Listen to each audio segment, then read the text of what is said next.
지금은 저희 애들이 이제 세 명 다 이제 초등학생이 되다 보니까 들을 일이 이제 거의 없어졌는데요. 한때는 이제 저희 집에 그 주로 들리던 소리가 있는데 그게 동요가 굉장히 자주 집안에 들리곤 했습니다.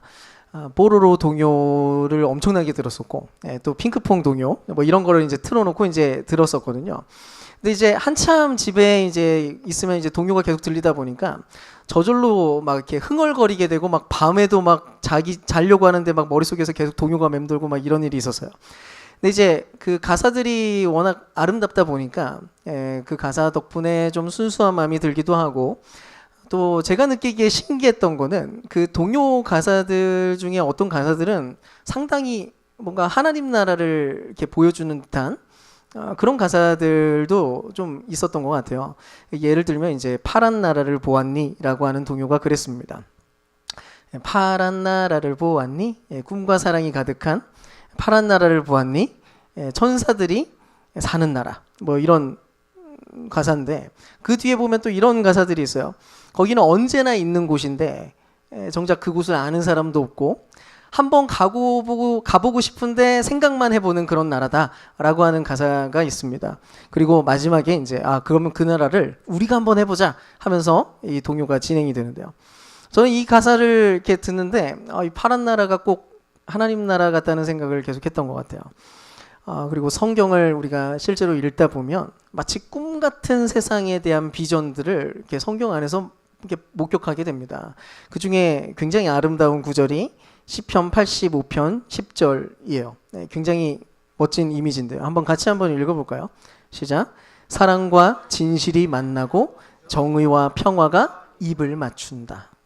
그분의 나라에 대한 어떤 비전, 상상력을 보여주는 그런 시예요. 너무 멋진 말 아닌가요? 실제로 성경은 이런 세상을 꿈꾸게 만듭니다. 하나님이 다스리는 나라는 이런 나라다. 근데 우리가 사실 성경을 읽든지 뭐 어떻든지 이런 비전들을 우리가 보게 된다고 해도 여전히 이런 이야기들은 그냥 동화처럼 느껴집니다. 현실과는 좀 너무 동떨어진 이야기가 아닌가? 정의와 평화가 입을 맞춘다라고 얘기하는데, 지금 우리가 보고 있는 세상은 정의와 평화가 멱살잡이하고 있거든요. 사실 이 둘이 딜레마에 빠진 것처럼 보입니다. 보통 정의를 구현하는 자리에는 차갑고 잔인한 피비린내가 진동하는 일들이 늘 벌어지기도 하고요. 반대로 평화와 사랑을 외치는 그 자리에서는 오히려 부패와 무질서가 판을 치는 현상들도 꽤 많이 목격하게 됩니다. 그리고 오늘 우리가 살펴보는 이 에피소드 역시도 바로 이 충돌, 이 딜레마 속 안에 있는데, 우리가 좀 차근차근 이 본문들을 좀 들여다보면서 우리 세상이 가지고 있는 딜레마가 무엇인지를 좀 확인하고, 동시에 하나님은 어떤 대안을 이야기하시는지에 대해서 또 발견하는 시간이 됐으면 좋겠습니다. 일단 오늘 이 이야기를 우리가 제대로 이해를 하려면 시간을 거슬러서 좀 이 에피소드는 어떤 분들한테는 별로 이렇게 익숙하지 않고 아주 생소하게 느껴지는 에피소드일 수 있겠습니다. 그래서 좀 다윗 집안에 어떤 일들이 일어났는지 좀 간략하게라도 제가 설명을 할게요. 먼저 다윗에게는 여러 아내가 있었습니다. 다윗은 왕이었고 아내가 이제 여러 명 있었어요. 그 고대 근동에 있는 다른 왕들에 비하면 아내의 숫자가 굉장히 적은 편에 속했지만, 그럼에도 불구하고 어쨌든 여러 아내가 있었습니다. 그래서 그 사이에서 태어난 배다른 형제 자매들이 이제 있었던 거죠. 그 중에 이제 첫째였던 장남, 그 사울의 딸의 아들이었던 암논이 배다른 여동생이었던 압살롬의 친여동생인 다말을 보고 음욕에 빠져요. 그러고 했던 짓이 뭐냐면 다말을 성폭행하고 근친상간을 범합니다. 말도 안 되는 일이 벌어진 거죠.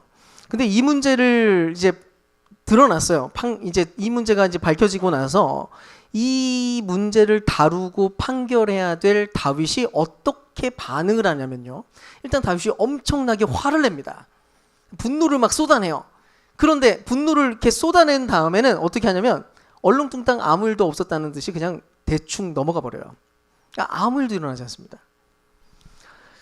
여러 가지 이제 이 부분에 대해서 좀 설명하는 사람들이 있는데, 뭐 어떤 사람들은 스스로 처벌할 자격이 없다고 여겼기 때문에 그런 게 아닌가라고도 생각을 하고요. 혹은 뭐 그냥 너무 시끄러워지지 않도록 자기 집안 문제가 이렇게 너무 과도하게 이렇게 드러나지 않도록 또 장남이었던 암논은 어쨌든 장남이었기 때문에 그 장남을 좀 지키고 싶어서 그랬을지도 모르겠다라고도 생각합니다. 근데 확실한 거는 정의를 포기한 이 장면이 앞으로 일어날 모든 재앙의 씨앗으로 작동하게 돼요. 결국 성폭행을 당한 이 다말, 그 다말의 오빠 압살롬이 너무 분노를 합니다. 왜냐면은 정의 구현이 이루어지지 않으니까 이 정의 구현을 자기가 직접 해야겠다고 생각을 하게 된 거예요. 그래서 2년 동안 칼을 갈고 기다리다가 그 2년 뒤에 드디어 암논을 죽입니다. 살해를 하고 도망을 쳐요. 그리고 이제 3년이 지납니다. 상황이 이제 성폭행 사건과 살해 사건까지 벌어지고 난 다음에 3년이라는 세월이 흐르는데 그 사이에도 다윗은 여전히 아무것도 하지 않아요. 3년이 흘러가지고 다윗 어쨌든 압살롬이 돌아왔는데 다윗이 여전히 반응도 별로 하지 않습니다. 압살롬을 만나주지도 않았어요. 차라리 처벌을 내리든지 돌아왔다는 것에 대한 따뜻한 말이라도 안아주고 용서를 하든지 둘 중 하나를 어쨌든 뭐라도 좀 했으면 좀 나았지 않았을까 싶기도 한데 아무것도 하지 않은 채로 돌아온 다음에 또 2년을 방치합니다.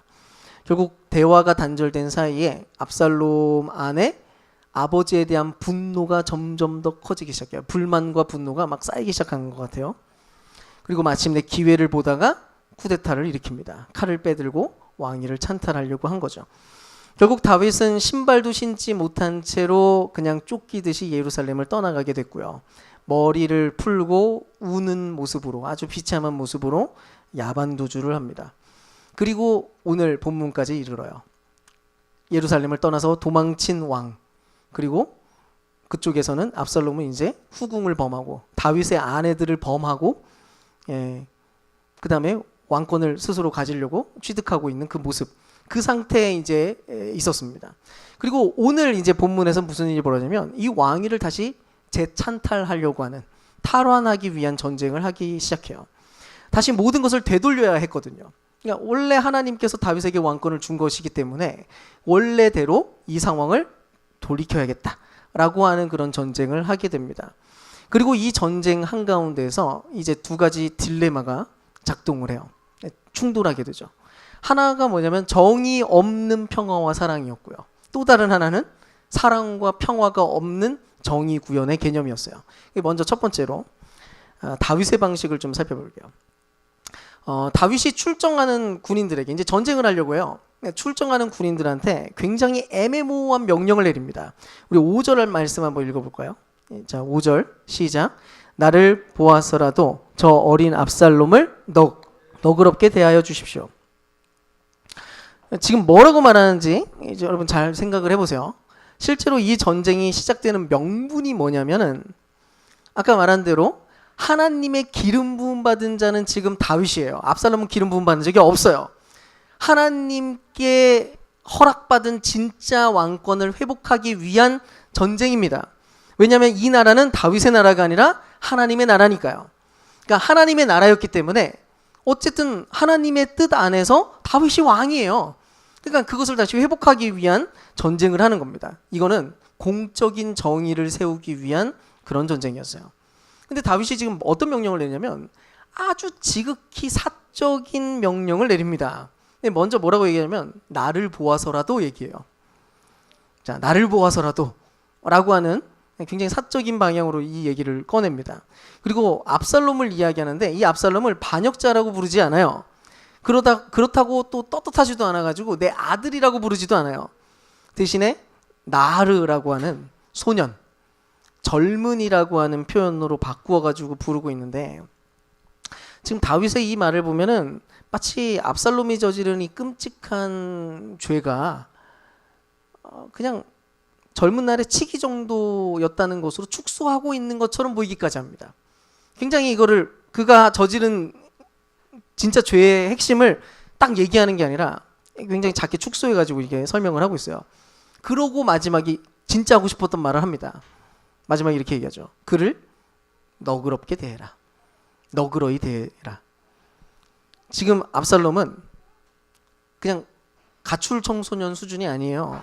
아버지의 후궁들을 대자재범하고 군대를 일으켜서 아버지를 죽이러 오는 반역의 수괴였습니다. 지금 압살롬은 그런 행동을 하고 있어요. 그래서 지금 병사들은 뭐 하려고 하냐면 목숨을 걸고 지금 내전을 하려고 하는 거예요. 목숨을 걸고 그 전쟁을 진짜로 치러야 되는 상황입니다. 근데 이 출전하는 병사들한테 지금 뭐라고 얘기해요? 너그럽게 대하래요. 걔를. 그 수괴를. 실제로 당시 전쟁에서 적장을 살려보내면 전쟁이 온전히 안 끝납니다. 기본적으로 모든 그 고대 전쟁에서 적장은 없애야 돼요. 그래야 후환이 없어요. 근데 지금 다윗은 지금 병사들의 목숨은 아랑곳하지 않고 아주 사적인 애원을 하고 있는 중입니다. 전쟁은 이기되 반역의 수괴인 내 아들만은 다치게 하면 안 됩니다. 무슨 말이에요 이게?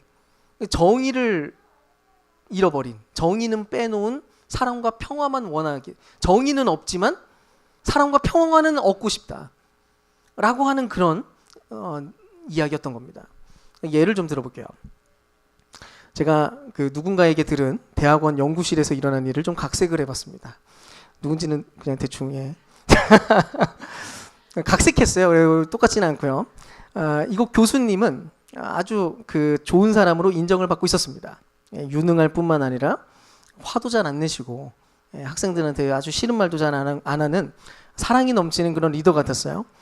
근데 이제 연구실에 제멋대로 행동하는 그런 후배들이 이제 막 들어오기 시작한 거예요. 시간도 막 어기고 연구 데이터도 막 대충 처리하고 또 공동의 규칙들을 무시하고 막 이렇게 조금씩 이렇게 삐긋삐긋거리기 시작한 거죠. 사실 이럴 때 리더인 교수님이 정의를 세워줘가지고 이렇게 올바르게 이렇게 작동하도록 해주면 얼마나 좋겠어요.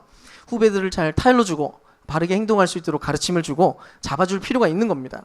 근데 이 교수님은 재빠른 평화를 너무 원했어요. 빨리 평화만을 원하는 거죠. 얼굴 붉히는 것도 별로 싫고 너그러이 대우를 하면서 이제 이 후배들의 행동들을 그냥 이렇게 넘어가 버린 겁니다. 결국 어떤 일이 벌어졌을까요? 그 연구실 안에 평화가 가득했을까? 아닙니다. 분위기는 점점 지옥같이 변하기 시작했어요. 제멋대로인 후배들은 점점 더 기고만장해져서 연구실 분위기를 엉망으로 만들고 그 엉망이 되어버린 부분들을 올바르게 바로잡기 위한 수고는 묵묵히 자기 일을 열심히 수행하던 착한 선배들이 더 떠맡을 수밖에 없었던 겁니다. 후배들이 펑크낸 실험들을 밤새워서 해내고 무너진 규율을 바로잡으려던 선배 하나는 꼰대 소리나 듣고 교수님은 자비로운 스승이라고 하는 그런 평판을 얻었을지는 몰라도 그 자비의 대가는 정작 충성스럽고 착한 선배들의 피눈물이 지불된 내용이었던 거죠. 바로 이게 리더가 정의로움을 포기한 채로 그냥 마냥 너그러움만을 선택할 때 일어나는 상황입니다. 그런 공동체의 일반적인 비극들이죠. 여러분 우리가 기억할 필요가 있는데 정의가 배제된 사랑은 자비가 아니라 방임입니다. 그거는 가해자를 괴물로 계속해서 키워내는 것뿐만 아니라 정작 피해자는 2번 죽이는 폭력이 될 수밖에 없어요. 그런 면에서 정의 없는 사랑이나 정의가 없는 평화 추구는 가짜일 수밖에 없습니다. 누군가가 죄를 짓고 있어요. 문제를 진짜로 일으키고 있어요. 근데 아무도 그 문제에 대해서 다루려고도 안 하고 책임도 안 져요. 덮기만 하잖아요. 그 무게는 반드시 그 공동체 안에서 가장 성실하고 가장 착하고 가장 조용한 사람에게 다 전가됩니다. 어딘가에 정의는 없는데 평화로운 것처럼 보이잖아요. 그럼 누군가는 지금 울고 있는 거예요. 지독하게 당하고 있는 거죠.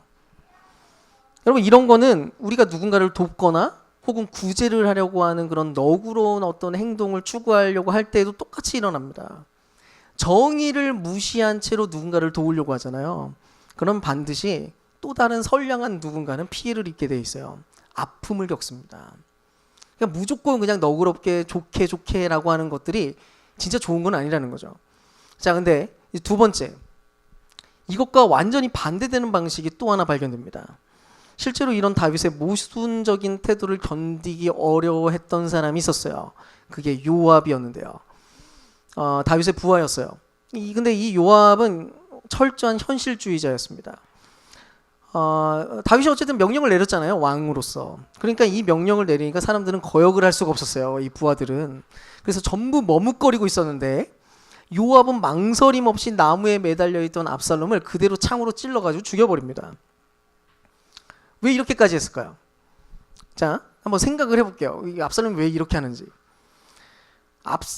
그 요압이 압살롬을 이제 살려가지고 데려가면은 어떤 일이 벌어질까요? 자, 살려갖고 끌고 왔어요. 사로잡아 왔어요. 그럼 다윗은 100% 용서할 거라고 확신했어요. 다윗은 분명히 이 아들을 용서한다. 그러면 지금 반란의 수괴인데 이 반란의 씨앗이 사라지지 않아요. 여전히 잔존해 있어요. 얘가 무슨 생각하는지 아무도 모르는데. 그 굉장히 불안한 상황이 만들어집니다. 왜냐? 혹시라도 재반란이 일어나는 순간 그때는 다윗의 충신들은 전부 숙청당하고 죽을 수밖에 없어요. 요압의 논리는 아주 명확했습니다. 악의 뿌리는 완전히 잘라내야 된다. 이 위험한 거는 없애버려야 된다. 현실적으로 질서를 바로잡기 위해서, 정의를 세우기 위해서는 그 방법은 이것밖에 없다. 어떻게 보이세요? 요압의 이 방식이 사이다를 좀 들이킨 것 같은 느낌 들지 않습니까? 실제로 우리 세상은 요압을 필요로 해요. 이 세상은 요압을 원하고요. 요압이 진짜로 필요하다고 느껴요. 가급적 요압의 방식을 따라서 질서가 바로잡히기를 우리는 원합니다. 아까 예를 들었던 연구실에 혹시 다시 질서가 찾아온다면 그때는 아마 이런 일이 일어났을 거예요. 무서운 선배가 욕먹을 각오를 하고 총대를 매는 거죠. 악역을 자처할 때, 그래서 악역을 자처해가지고 그 연구실을 이렇게 정리하고 나면은 평화가 찾아오는 겁니다. 그래서 덕분에 우리 사회의 양상은 대체로 요압적이에요. 우리가 추구하는 방식은. 우리 세상이 추구하는 거의 대부분의 방식은 요압의 방식을 쓰려고 합니다. 요즘에도 계속 그런 일이 벌어져요. 그 연예인들이 구설수에 이렇게 올라요.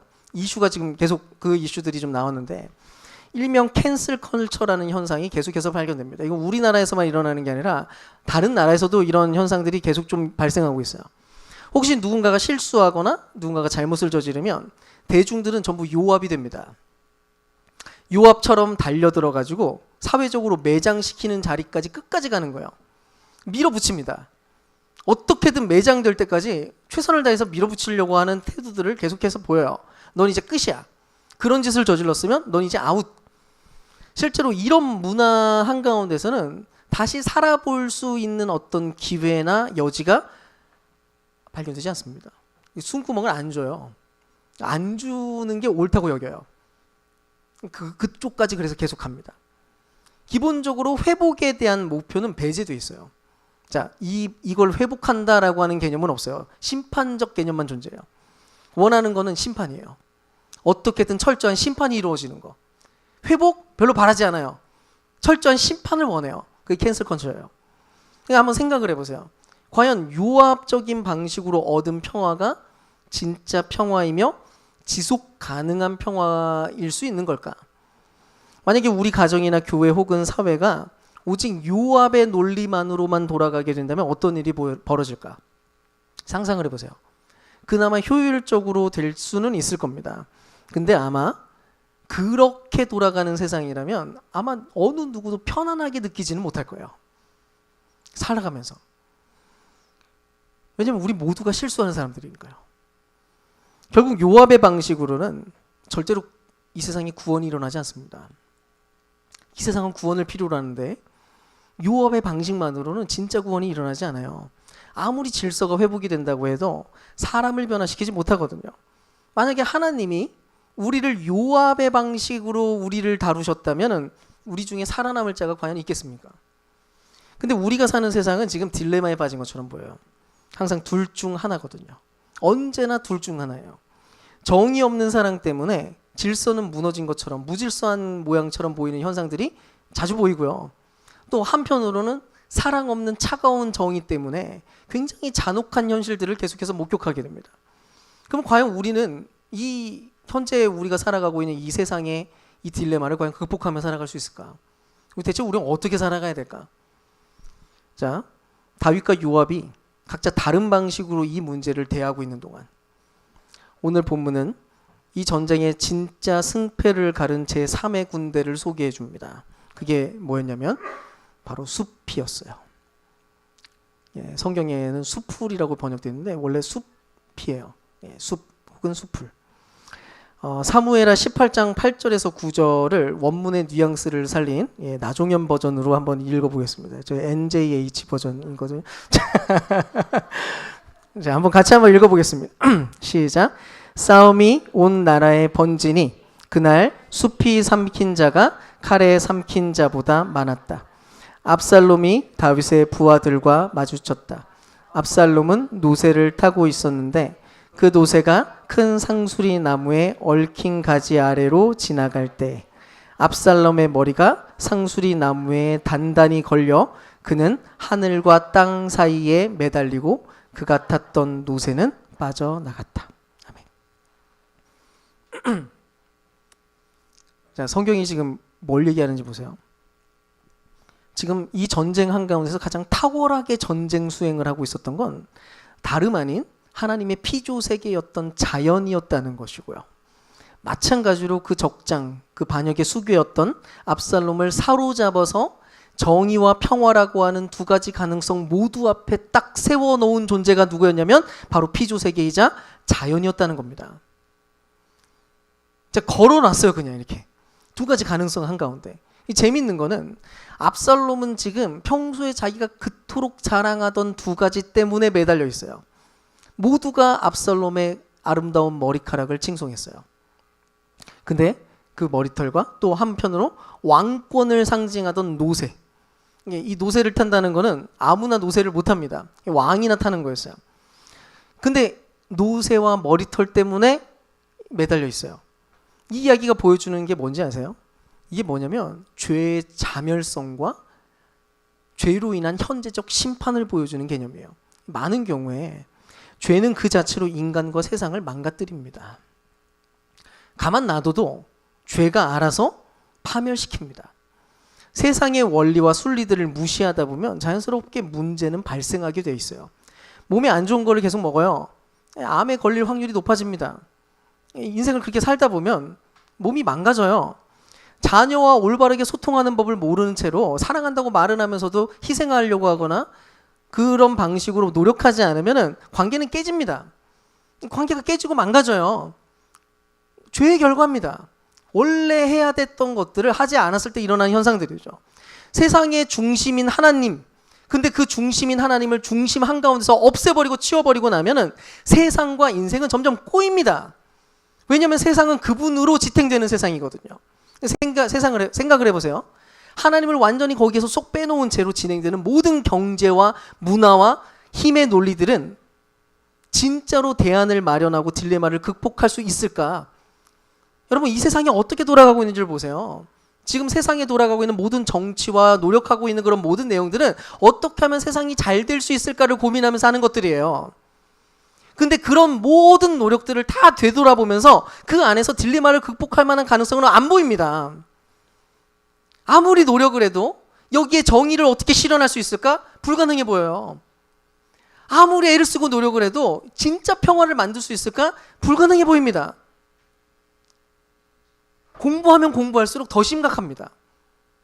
이 문제에 대해서 깊이 들여다보면 볼수록 절망스러워요. 세상의 일반적인 섭리는 그 깨어짐을 적나라하게 보여주거든요. 노새를 타던 압살롬의 머리카락이 숲에 걸린 것처럼 이 시대가 그토록 믿고 자랑하던 부와 자본들은 지금도 계속해서 사람들을 배신하는 중입니다. 지금도 누군가는 큰 돈을 벌 때 반대로 어느 누군가는 돈을 잃거나 착취를 당합니다. 주식으로 돈을 많이 벌었다고 자랑하는 사람이 있는가 하면 얼마 전에도 40대 가장이 주식으로 날린 2억 때문에 자살을 선택했습니다. 자녀까지 죽이고. 대체 뭐가 정의로운 경제이고 무엇이 평화로운 사회인지 도무지 알 길이 없습니다. 뭘 해도 부유한 세상의 어두움은 점점 더 짙어지고 있습니다. 세상은 점점 부유해지는 것처럼 보입니다. 근데 어둠은 더 짙어집니다. 또 그나마 탁월한 제도라고 불리우고 있던 이 민주주의 제도조차도 다수와 기득권의 횡포는 제어가 안 됩니다. 잘 안 됩니다. 여전히 좀 더 나아지게 만들겠다고 온갖 제도적 장치들을 마련합니다. 근데 만들어도 여전히 한계가 있다는 것만 계속 확인됩니다. 현재 우리 사회는 더 똑똑해졌다고 자부하고 있고 더 편리해졌다라고 자부하고 있는 세상인데 우울증 환자는 갈수록 더해가고 경제, 사회, 경제 모든 분야에는 양극화가 더 심화되고 있어요. 갈등이 극에 달하고 있습니다. 무슨 일이 벌어지고 있어요? 지금도 창조의 질서로 대표되는 숲과 숲풀이 경고하고 있는 거예요. 걸려 있는 거예요. 그렇게 자랑하는 것들이 그 숲에 걸려 있다는 겁니다. 인간이 만들어가는 모든 세상들은 그것이 무엇을 추구하든 결국 자멸을 향해서 계속해서 가고 있다는 것을 보여주고 있는 거예요. 지금도 세상의 질서들은 자신의 아름다운 머리와 노새를 자랑하는 이들을 하늘과 땅 사이에 걸어두고 있습니다. 그게 우리가 보고 있는 세상이에요. 바로 이게 우리의 현실이라고 직시하고 직면하라고 주장하고 있는 겁니다. 우리는 온통 깨어진 우리의 세상을 마주할 때마다 사실은 발견하고 깨달아야 되는 거예요. 세상이 이렇구나. 이 모든 전쟁은 이렇게 흘러가고 있구나. 사랑하는 여러분, 지금 압살롬을 매달아둔 그 숲이 지금 우리에게 이야기하고 있습니다. 우리를 보고 있습니다. 지금 이 순간 우리는 누구냐면 억울한 다윗도 아니고요, 정의로운 요압도 아닙니다. 이 메시지가 우리에게 던지는 것은 우리는 사실은 압살롬이었다는 것을 확인하게 되는 거예요. 바로 우리가 압살롬이라는 것입니다. 저나 여러분 모두 그저 내 욕망의 노새를 타고 달리다가 그놈의 자존심으로 똘똘 뭉친 그 머리가 끼어서 지금도 대롱대롱 매달려 있는 인생이라는 겁니다. 우리는 늘 그 처지에 있습니다. 원하는 대로 계속 못 갑니다. 인생을 살다 보면 자꾸 뭔가 걸려 있습니다. 여러분 기억하십시오. 우리가 세상과 우리를 만드신 아버지를 배반했던 인생이었어요. 우리가 그런 존재였습니다. 그야말로 마음대로 살겠다고 뛰쳐나가서는 인생의 모든 왕좌를 내가 차지하겠다고 그 칼을 아버지께 겨누고 있는 존재들이 바로 우리들입니다. 우리는 지금도 자기 자신을 위해서 계속 살아가려고 합니다. 또 다른 노새를 타려고 하고요, 또 다시 아름다운 머리털을 자랑하면서 뭔가를 자랑하면서 살아가려고 시도하고 있을지도 몰라요. 그 잘난 지식과 외모와 경험과 통장 잔고에 마음을 두고 사는 거죠. 근데 오늘 이 본문이 경고합니다. 정신 똑바로 차리라고. 이 세상을 보라고. 이 숲이 우리를 걸고 있는 것을 보라고. 우리가 지금 어디에 서 있는지, 하늘과 땅 사이에 걸려 있다는 것을 보라는 거예요. 우리가 자부하고 자랑하는 것 가지고는 절대로 행복해질 수 없다는 것을 깨달으라는 것입니다.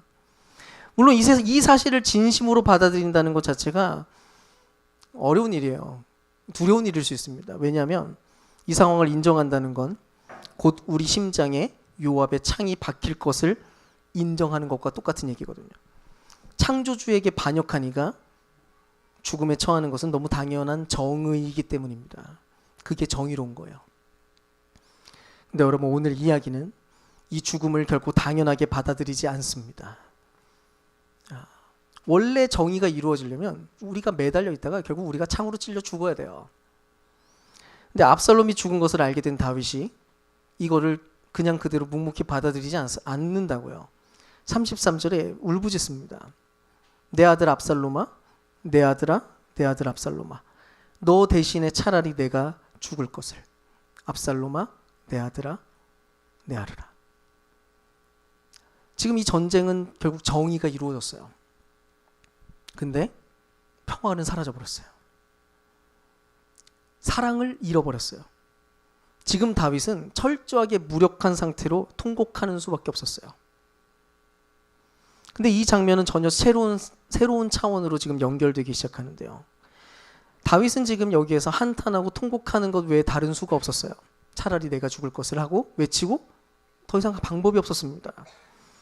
근데 하나님께서는 다윗의 그 한탄, 차라리 내가 죽을 것을이라고 소원했던 그 고백을 하나님은 직접 시행하십니다. 하나님께서 정말로 우리를 위해서 차라리 대신 죽는 일을 실행하셨거든요. 결국 예수님의 골고다 언덕이 바로 우리의 상수리 나무였습니다. 우리가 압살롬이 되어 나무에 매달려 죽어야 될 바로 그때 예수님께서 우리를 대신 밀쳐내시고 그 자리에 매달리셨습니다. 그분도 나무에 매달리셨습니다.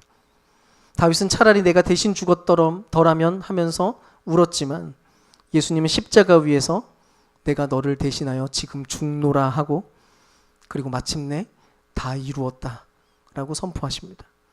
사랑하는 여러분, 십자가가 무엇인가요? 바로 시편 85편 10절이 성취된 자리가 바로 십자가입니다. 사랑과 진실이 만나고 정의와 평화가 입을 맞춘다. 차가운 법정의 판결로서 죄의 대가였던 사망이 이루어진 순간이었을 뿐만 아니라 우리를 그분의 자녀로 받아주시는, 우리를 가장 뜨거운 아버지의 사랑이 완벽하게 조화를 이루는 우주적인 사건이 바로 십자가에서 일어난 사건입니다. 여러분 잘 기억하십시오. 우리는 착하고 정의로운 사람들이라서 구원받은 것이 아닙니다. 요압처럼 유능해서 구원받은 것도 아닙니다. 오히려 죽어 마땅한 압살롬인데도 불구하고, 마땅히 죽어야 됨에도 불구하고 오직 대신 창에 찔려 죽은 예수 그리스도의 그 사랑 때문에 살아난 사람들이 바로 우리라는 것입니다. 그렇다면 이 놀라운 복음을 받은 우리가 이 깨어진 세상 한가운데서 어떻게 살아야 될까요? 우리가 추구해야 될 것은 너무 확실합니다. 이미 십자가 위에서 사랑과 진실이 그리고 정의와 평화가 입을 맞추었습니다. 십자가 위에서는 그 일이 실현됐습니다. 이 사실을 기억한 채로 마치 이미 그런 세상이 도래한 것처럼 이 땅을 살아가는 겁니다. 단순하거나 쉬운 문제가 절대로 아니죠. 구체적인 몇 가지 방식을 제가 제안하겠습니다. 첫 번째는요, 우리 손에 들린 요압의 창부터 일단 내려놓으십시오. 그게 첫 번째 방식입니다. 우리는 본능적으로 누군가의 잘못을 보고 나면 요압처럼 사이다를 날리고 싶습니다. 저것만 도려내면 돼. 재빠르게. 저 사람만 없으면 돼. 이러면서 심판의 창을 꽂아버리고 싶어지는 거죠. 근데 여러분, 우리가 기억해야 될 것은 심판의 주체는 우리가 아닙니다. 이미 본 것처럼 숲이 했어요. 우리가 심판을 하려고 하는 한 영원토록 딜레마를 벗어날 수 없습니다. 심판을 하나님이 하셔야 이 모든 딜레마를 끝낼 수 있습니다. 우리가 확신하는 것은 진정한 심판자, 유일한 심판자는 언제나 하나님뿐이라는 것입니다. 그래서 또 우리도 그분 덕분에 용서받은 죄인으로 지금 살 수 있는 거잖아요. 어쨌든 십자가 위에서만 진정한 심판이 이루어질 수 있다는 것을 아는 사람들은 절대로 타인을 향한 정죄와 혐오로 살아갈 수 없습니다. 그 방식을 포기해야 됩니다. 제발 날카로운 캔슬 컬처의 흐름에 우리 올라타지 않았으면 좋겠어요. 우리가 추구해야 될 것은 정의를 외치더라도 사람을 살려내기 위한 정의를 외쳐야 되는 것이고요. 우리는 죄를 미워하더라도 죄인을 불쌍히 여기는 시선까지 놓쳐서는 절대로 안 된다는 것입니다. 그게 첫 번째입니다. 어려운 일이지만 도전합니다. 이 방식으로 세상을 바라보십시오. 두 번째는요, 싸구려 평화를 추구할 게 아니라 대가를 지불하는 사랑을 선택하는 연습을 하십시오. 싸구려 평화는 시도하지 마십시오. 언제나 대가 지불이 필요합니다. 내 손에 피를 묻히거나 수고는 전혀 하지 않은 채로 평화만 바라는 것은 그리스도인다운 삶과는 아예 거리가 멉니다. 우리가 결국 도달해야 될 자리는 예수님처럼 되는 거예요. 물론 예수님이 우리는 아니기 때문에 완벽하게 해낼 수 없어서 연습이 필요해요. 우리는 연습하는 삶을 사는 겁니다. 어떻게 해요? 혹시 누군가 내게 잘못을 했거나 공동체에 문제가 생겼을 때 아픔과 수고를 내가 담당해보는 연습을 하는 겁니다. 해소하기 위해서 누군가는 짐을 짊어져야 돼요. 그 짐을 내가 지는 겁니다. 죄를 그냥 묵인하는 게 아니라 죄 때문에 발생한 고통과 깨어짐을 해소하기 위한 수고를 하라는 겁니다. 그 짐을 누군가는 해줘야 됩니다. 근데 그걸 누가 할 수 있냐면 그리스도가 그 일을 이루었다는 것을 아는 사람들만 할 수 있어요. 억울해도 그래서 참는 일일 수도 있어요. 그게 누군가가 억울한데 참아낼 때 역사가 일어납니다. 손해를 보더라도 관계 회복을 위해서 손을 먼저 내미는 게 그게 대가를 지불하는 겁니다. 이 방식들은 천차만별이에요. 다양합니다. 상황마다 고민하셔야 됩니다. 지혜가 필요해요. 근데 다만 목적은 이거예요. 정의와 평화가 입을 맞추게 하기 위해서 나름의 고민과 애씀에 참여를 하는 것이죠. 바로 그 수고와 아픔들이 바로 그리스도의 십자가에 내가 함께 참여하는 삶이라는 것을 우리가 기억할 필요가 있습니다. 마지막으로 12월 우리 대림절 기간 동안 다시 오실 주님을 신뢰하면서 기다려보는 자세를 가지십시오. 그분을 기다리십시오. 사실 파란 나라, 그 정의와 평화가 입을 맞추는 나라는 그 노래에서는 우리가 함께 해보자 이렇게 했지만 우리 힘으로 못합니다. 그거 우리가 할 수 없는 나라입니다. 그 나라는 우리는 여전히 계속 실패할 거고 세상은 끊임없이 요압의 방식으로 돌아가는 것을 우리는 계속 목격하게 될 가능성이 높습니다. 근데 그리스도인들은 그거 보면서 실망하는 사람들이 아닙니다. 우리는 믿는 겁니다. 뭘요? 결국 숲과 숲을 움직여서 전쟁을 끝내실 하나님을 믿습니다. 우리는 지금도 역사의 주관자로 일하시는 그분, 모든 것을 완전하게 이루실 그분을 우리는 신뢰합니다. 우리가 믿는 건 이거예요. 그분이 결국 오셔서 다 고칠 거라는 것을 믿습니다. 그러니까 12월 동안 우리의 모든 절망을 소망으로 바꾸신 십자가 사랑을 붙들어 보시면 좋겠습니다. 사랑하는 여러분, 이제 말씀을 맺겠습니다. 차라리 내가 죽었더라면 이라는 다윗의 슬픈 독백은 골고다 언덕에서 내가 너를 위해 죽노라 라는 그분의 사랑으로 완성되었습니다. 차라리 내가 대신 죽었더라면 그 얘기가 변했습니다. 내가 너를 위해 죽노라. 세상은 정의를 위해 사랑을 버리거나 사랑을 위해서 정의를 포기하라고 강요를 하고 있습니다. 근데 우리는 십자가의 길을 갑니다. 어려운 길을 갑니다. 그 두 개를 함께 만족시키는 유일한 길을 선택하며 살아가는 사람들입니다. 그러니 단단한 껍질을 깨고 나오는 새싹처럼 차가운 정의와 무기력한 방관 한가운데서 주님이 가르쳐 주신 길을 지혜롭게 선택하기로 결정하고 연습해 나가는 그런 저와 여러분 될 수 있기를 주님의 이름으로 축원드립니다.